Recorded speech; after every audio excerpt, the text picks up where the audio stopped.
Assalamualaikum warahmatullahi wabarakatuh. Om Swastiastu, Namo Buddhaya, salam kebajikan. Sahabat-sahabat dimanapun juga berada, ada berita yang lagi heboh ini, di mana Egy Sujana melalui perpanjangan tangannya di Indonesia, yaitu Bang Rasman, bersuara. Dia memberikan klarifikasi bahwa sama sekali tidak terlibat dalam kasus ijazah palsu Pak Jokowi yang dikategorikan sebagai ijazah S1-nya. Karena memang menurut Bang Rasman bahwa Egy Sujana itu hanya mempersoalkan atau mendampingi orang yang mempersoalkan ijazah SMA-nya, yakni Bang Bantri dan Gus Nur. Dan hal itu katanya sudah ingkrah dan sudah ada putusan. Bahkan kita tahu bersama bahwa Gus Nur sudah mendapatkan amnesti dari Bapak Presiden Prabowo.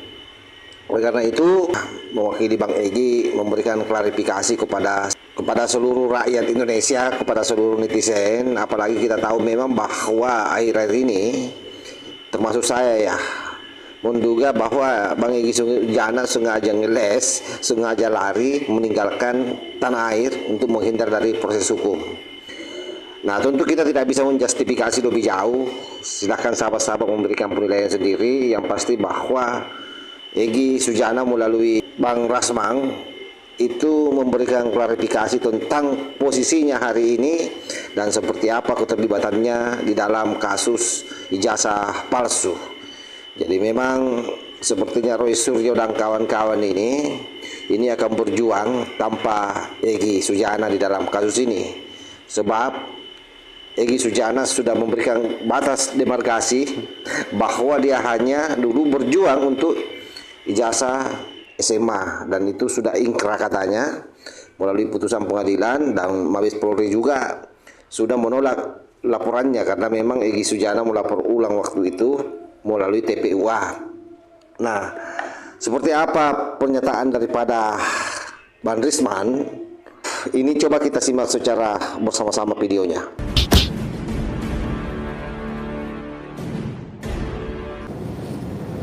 Sebelumnya saya ingin menyampaikan titip salam hormat untuk rekan-rekan wartawan di Indonesia dari Bapak Egy Sujana dan keluarga.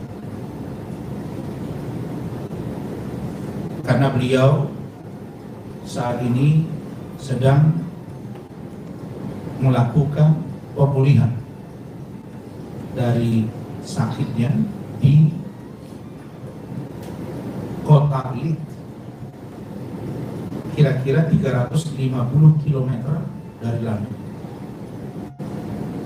Dan dalam 2 hari terakhir ini saya komunikasi intens dengan beliau, dan karena itu hari ini kita menggelar preskon terkait dengan kasus posisi Bang Egy, dan yang kedua nanti kita lanjutkan dengan tanggapan saya terhadap kericuhan di persidangan Nikita Mirzani dan persiapan sidang Iklim Hakim putusan di PN Jakarta Utara dan persiapan sidang putusan saya di PN Jakarta Utara. Nah, terkait dengan Iklim Hakim, Rasman versus Hormat, itu nanti akan diramu oleh Saudara Rahmat Riyadi.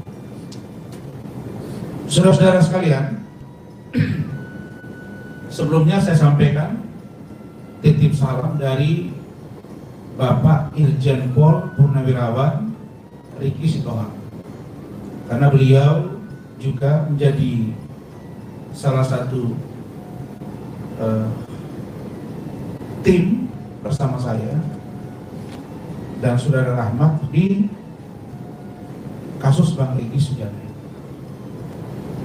Saudara, saya ingin sampaikan bahwa apakah Rasman punya legal standing untuk berbicara di kasus Bang Egi? Jawabnya punya. Legal standingnya tertulis boleh, lisan juga boleh, gitu Pak ya. Dan sebagaimana sudah saudara tahu, dan apabila memang belum tahu, saya ingin sampaikan bahwa sejak saya magang menjadi lawyer, persiapan menjadi lawyer, itu saya magang di kantor Bapak Egy Sujana. Berikutnya, setelah saya disumpah menjadi seorang advokat, saya masih bergabung bersama beliau 2 tahun lagi. Jadi kalau dihitung, saya menjadi bagian dari kantor hukum Bapak Egy Sujana itu lebih kurang 6 tahun. Sehingga saya cukup mengerti, membaca, memahami, menganalisa karakter, sikap, dan kepribadian seorang Bapak Egy Sujana. Sama dengan saya. Rahmat sudah 3,5 tahun dengan saya. Waktu yang 3,5 tahun itu tidak singkat. Dan dia sudah pasti tahu karakter, kepribadian, attitude, dan lain sebagainya dari seorang asli. Maka terkait dengan ini, saya berkomunikasi intens dengan Bang Egy, dan pada akhirnya kami sepakat dan saya menyampaikan inisiasi kepada beliau. Kalau ini terus berkepanjangan, ini akan banyak multitafsir. Ada yang bilang Bang Egy melarikan diri. Ada yang bilang Bang Egy atau Pak Egy bersembunyi atau dibawa bendera Hizbut Tahrir Indonesia di London, seperti meminta suaka. Ada yang bilang Bang Egy ini dibiayai oleh George Soros, dan lain-lain dan lain-lain sebagainya. Karena itu kami berdiskusi, dan bismillah kemarin sore sampai dengan saya share undangan ini, kami confirm melakukan preskon pada sore hari. Saudara-saudara sekalian, apa yang akan disampaikan di preskon ini? Pertama, poin pentingnya ya, bahwa terkait dengan kisruhnya, riuhnya, gaduhnya, multitafsirnya, opini publik yang liar tentang dugaan ijazah palsu Bapak Jokowi, dalam hal ini ijazah S1 Fakultas Kehutanan Universitas Gadjah Mada. Saya selaku perwakilan Bapak Egy Sujana di Jakarta hari ini menyatakan bahwa urusan ijazah S1 Bapak Joko Widodo dari Universitas Gadjah Mada Fakultas Kehutanan, Bapak Egy Sujana tidak pernah terlibat sama sekali. Ini poinnya. Jadi saya sendiri kaget ketika saya tanya, ya jadi abang yang dipersoalkan apa sebenarnya Bang Eki? Kan begitu. Coba saya tanya Sabta, benar ya? Yang ada di framing rakyat, ya Mbak Dian, bahwa urusan ijazah S1 Bapak Jokowi yang diributkan Roy Suryo CS itu adalah ijazah S1 Universitas Gadjah Mada. Itu clear. Ternyata faktanya bukan. Bang Egy Sujana, beliau ini kalau istilah hukum kita tempus dan delik, itu Mbak ya.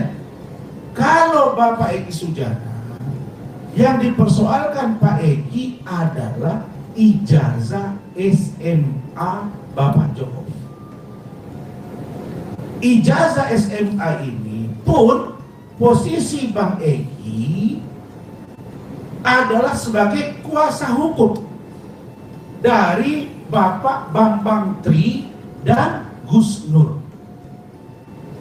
Paham ya? Dan Gus Nur sudah mendapat amnesti dari Bapak Presiden Prabowo. Sedangkan urusan ijazah SMA yang diduga palsu menurut Bang Egy itu sudah dilakukan proses hukum di Pengadilan Negeri Solo. Dan pada saat yang bersamaan Pak Bambang Tri dan Gus Nur sudah diproses dan ditahan. Terkait dengan dugaan terkait dengan palsu atau tidaknya ijazah SMA ini, Pak Egy telah melakukan tugasnya sampai di pengadilan dan berkekuatan hukum tetap. Oleh karena itu, putusan itu menjelaskan bahwa tugas Bapak Egy Sujana atau Bang Egy Sujana sudah selesai. Kalau ada yang punya penilaian, perspektif, pendapat terkait dengan putusan dimaksud, monggo tafsirkan masing-masing. Jadi ini sekarang di framing seolah-olah Bang Egy ikut bersama dengan Roy Suryo CS kaitannya dengan ijazah S1 Gadjah Mada. Jawabnya tidak ikut dan tidak mau ikut-ikutan. Negeri. Lalu kenapa Bang Egy ikut dipanggil? Kenapa Bang Egy masuk dalam 12 orang yang sudah naik sidik? Kami berdiskusi, saya baca kemarin surat panggilan buat beliau. Ya. Beliau katakan tolong sampaikan bahwa urusan ijazah SMA itu sudah clear. Ada putusan pengadilan dan kalau Pak Otto Hasibuan sudah preskon tentang ini, tentang Pak Egy kaitan dengan ijazah, perspektif beliau ya silakan, beliau punya perspektif begitu. Bang Egy punya perspektif, juga punya perspektif sendiri. Putusannya ada, dan karena itu tidak ada satu orang pun yang boleh memaksa di antara kita untuk satu mengikuti pendapat pikiran orang lain. Nah, bagaimana poin putusannya? Silakan Anda lihat sendiri. Karena saya lihat sekarang ada banyak kerancuan sehingga orang berpikir bahwa seolah-olah semua urusan yang terkait dengan Pak Jokowi palsu. Padahal kaitan dengan ijazah ini orang berpikir pikiran bahwa Bang Egy itu ikut, bahwa Roy Suryo dan kawan-kawan yang sudah menyampaikan analisanya itu seolah-olah Bang Egy ikut. Ini beda. Bang Egy 2023 sudah mulai. Sedangkan Roy Suryo CS, Bang Roy Suryo ini abang saya 2025 awal. Jadi beda. Terus kalau Mabes Polri sudah menganalisa, katanya sudah termasuk mereka periksa ijazah Pak Jokowi SMA, S1, kemudian dinyatakan identik, Polri menganggap ini sudah identik dengan keyakinan mereka, ya silakan. Bang Egy juga nggak bisa paksa, kan begitu Bang? Nggak bisa paksa. Jadi apa yang mau kami sampaikan di sini? Kalau urusan ijazah SMA sudah ada putusan, kemudian Bang Egy terkait dengan ijazah SMA, Bambang Tri sudah ditahan, Gus Nur sudah dapat amnesti, mungkin ini menurut kami ya, mungkin Polda Metro atau Bareskrim mungkin mereka lupa, terselip, atau mungkin agak sedikit lalai sehingga Bang Egy masuk di 12 orang itu. Karena Bang Egy kemarin itu Dumas. Dumasnya pun bukan kaitannya dengan ijazah S1. Jadi bisa dibedakan, Bang Egy konteks yang dia persoalkan lain, yang dipersoalkan Roy Suryo CS juga lain. Ini Bang Egy yang ngomong ke saya. Sedangkan itu putusan yang sudah berkekuatan hukum tetap telah ada. Bagaimana bunyi putusannya, bagaimana perspektif masing-masing, intinya silakan cek sendiri di mahkamah. Jadi tidak pada posisi memaksa orang untuk kami sebagai perwakilan Bang Egy ini untuk ikut kemauan Bang Egy dan atau sebaliknya. Maksudnya biarkan itu menjadi putusan. Dan seperti apa perspektifnya ya silakan. Nah sekarang orang melihat bahwa Bang Egy ini seolah-olah ikut di gerbongnya Pak Roy Suryo dan Rizwansyah Parses. Bang Egy tidak ikut-ikutan. Nah karena itu kami berharap lewat kesempatan ini Bapak Kapolda Metro Jaya, Bapak Direktur Tindak Pidana Khusus atau Dircyber di Polda Metro Jaya, kalau itu masuk bagian dari cyber atau Bareskrim Mabes Polri, mohon kiranya untuk Bang Egy tidak dimasukkan dalam objek yang terperiksa dengan status saksi dan laporan Pak Jokowi yang sudah naik ke sini.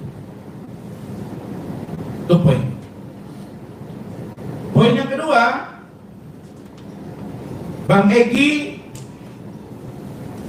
menyampaikan pesan kepada saya untuk disampaikan kepada masyarakat Indonesia. Beliau chat ke saya dan saya sampaikan bahwa mohon doa restu, mohon doanya dari seluruh masyarakat Indonesia bahwa Bang Egy hari ini semoga bisa sembuh. Beliau hari ini positif kanker usus dan sudah ditangani lewat operasi di rumah sakit di Penang, Malaysia. Status kanker ganas. Karena itu beliau dalam proses pemulihan di United Kingdom atau Inggris.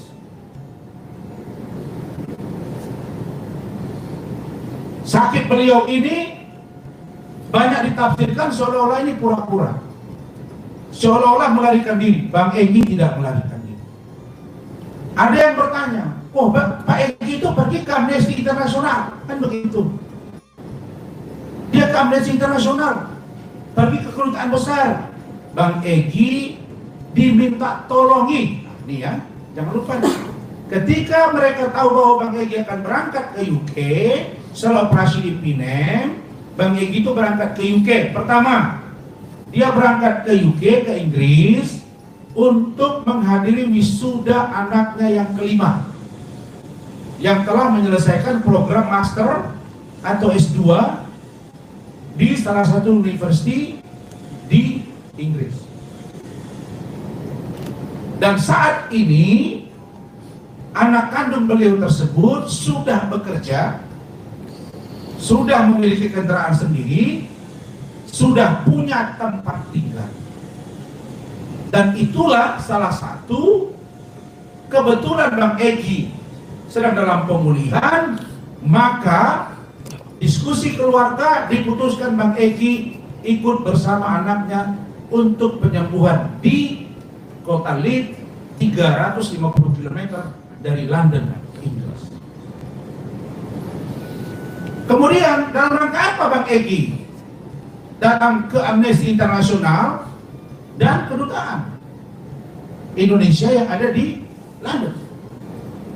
Bang Egy mengatakan bahwa dia diminta tolongi oleh ketua diaspora Indonesia, ya, untuk menyampaikan surat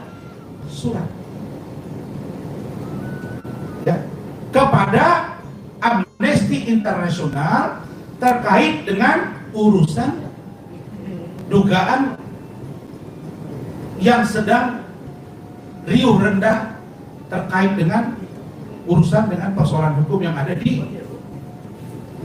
Jakarta, yang tidak ada hubungannya sama sekali dengan Bang Egy Sujana. Poin ini saudara-saudara sangat penting supaya jangan ada yang multitafsir. Dalam sejarah saya dengan Bang Egy, saya ini jujur, saya ini adalah kader beliau, muridnya. Kalau di dunia advokat beracara itu Bang Egy ini senior saya lama dengan beliau 6 tahun, nggak lama. Kalau di dunia media, pertama kali bergabung urusan hukum itu dengan Bang Karni Ilyas. Saya nggak bisa nafikan itu. Karena itu saya punya kewajiban moral juga untuk meluruskan ini semua, agar Bang Egy tidak diseret-seret dengan urusan yang dia tidak ikut. Nah, saya mohon maaf kepada Bang Roy Suryo dan kawan-kawan. Bang Egy tidak meninggalkan kalian, tetapi memang Bang Egy tidak bersama kalian, kan begitu kan? Tidak meninggalkan karena memang tidak bersama. Perjuangannya satu urusan SMA, satu urusan S1. Urusan SMA sudah clear. Bang Boto mengatakan bahwa mereka sudah memenangkannya, ya silakan, kalau itu pendapat beliau. Bang Egy mengatakan sudah, kami sudah inkrah, putusannya sudah menang juga, silakan. Tapi bagaimana proses tindak lanjut? Bang Egy tidak punya kewajiban hukum untuk memaksa orang bagaimana dengan isi putusan dimaksud dilaksanakan atau tidak. Kan begitu, karena ada upaya-upaya hukum yang lain. Jadi, dan sejak saya bergabung dengan Bang Egy, beliau sangat sedih ketika ada yang mengatakan dia dibiayai oleh George Soros, katanya dia dibiayai oleh Hizbut Tahrir, dibiayai oleh kepentingan politik internasional. Beliau tidak pernah bicara uang ke saya yang bernada amarah. Tapi 2 hari yang lalu Bang Egy, kan beda dari sini dengan UK kan 6 jam. Berteleponan, beliau bilang, Adinda, saya memang dibilang orang tidak kaya, tidak miskin, tapi saya masih cukup untuk itu. Dan anak saya, alhamdulillah, ada yang punya pom bensin yang lumayan banyak. Dan anak saya di sini juga punya ekonomi yang kuat. Saya juga nggak ada masalah. Jadi jangan ada yang mengatakan seolah-olah Egy Sujana melarikan diri, dibiayai. Ini tidak benar sama sekali. Jadi saya kira untuk Bang Egy itu saja, tidak panjang, tetapi memang saya dikirimin semua oleh Bang Egy. Ada voice note, ada video, ada percakapan. Pesan Bang Egy satu saja. Kalau sudah ada kelompok atau komunitas yang sedang berjuang, orang langsung melihat secara perspektif politik atau perspektif sosiologis dan atau pikiran masyarakat biasa. Ini ada 12 orang yang sedang ribut masalah ijazah Pak Jokowi, lalu kemudian banyak tafsir, ini di belakangnya siapa ya, ini belakangnya siapa ya. Nggak susah nebak-nebak itu, Mak. Tapi yang sangat beliau prihatin adalah, ini keprihatinan beliau nih, kenapa ketika seorang Abraham Samad diperiksa dan atau akan diperiksa di Polda Metro, banyak sekali yang bersuara agar jangan dikriminalisasi. Pertanyaannya, kalau Bang Egy diikut-ikutkan dalam persoalan ini, tidak ada satupun yang bersuara. Atau mungkin yang lain juga nggak bersuara. Kenapa nggak bersuara? Ini yang membuat beliau satu-satu lagi sedih. Yang kedua, beliau sudah pernah ditahan di Polda Metro, bahkan 2-3 kali beliau sudah masuk penjara. Beliau bilang, tidak, saya sangat kecewa. Ada satu pejabat berkunjung ke Polda Metro, resmi, tapi dia tidak datang besuk saya, padahal dia tahu saya mendukung dia dan dia tahu bahwa saya di penjara, tapi tidak dilihat. Artinya apa? Beliau mulai melihat bahwa ada ketidakkonsistenan. Kemudian ada salah satu lagi, menurut beliau, tokoh kita yang sangat luar biasa perhatiannya kepada seorang figur. Persidangan datang, kasih pendapat, pokoknya dukungan luar biasa, tapi tidak kepada mereka. Jadi Bang Egy bilang, meskipun saya tidak seharusnya ikut yang 12 itu, Adinda Rasman, tapi saya prihatin, kenapa kok yang 12 ini tidak diperhatikan oleh tokoh-tokoh dimaksud. Saya nggak usah sebut siapa orang.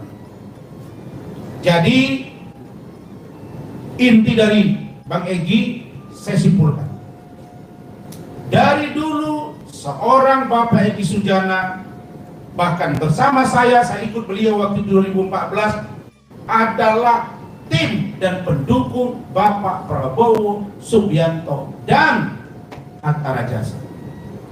Di 2019 Bang Egy pun berjuang bersama dengan Bapak Prabowo Sandi. Kalau begitu, bagaimana dengan Rasman? Kami berdua sama-sama mendukung Pak Prabowo Gibran dalam pengertian pemerintahan yang telah terjadi sekarang. Bang Egy mengatakan dia mendukung kepemimpinan Bapak Prabowo Subianto. Dan Bang Egy mengatakan juga bahwa beliau ketika dalam tahanan pun diperhatikan oleh pejabat penting negara ini. Jadi pesan beliau, kalau berjuang, teman-teman tolong solid. Kalau ada yang diperjuangkan, orang yang diperjuangkan itu pun harus mengerti kondisi orang yang sedang berjuang itu. Beliau juga sampai cerita ke saya bagaimana beliau prihatin. Padahal semua orang tahu dia pejuang yang kuat. Tapi dalam sebuah perjuangan yang dimana itu menjadi inti dari satu pekerjaan, sering tidak dilibatkan. Bahkan ada tim hukum tanpa rasa jiwa sesama advokat mengganti beliau dari tim hukum. Padahal saya tahu orang itu siapa dan tidak punya kapasitas, dan dibanding Bang Egy jauh dia. Saya katakan itu. Terus bagaimana dengan Bang Egy? Apakah beliau ini mengkhianat? Enggak ada yang mengkhianati di sini. Bang Egy memang beda. Dia beda perjuangan, makanya ketika gelar perkara khusus di Baris Krim Mabes Polri, Bang Egy keluar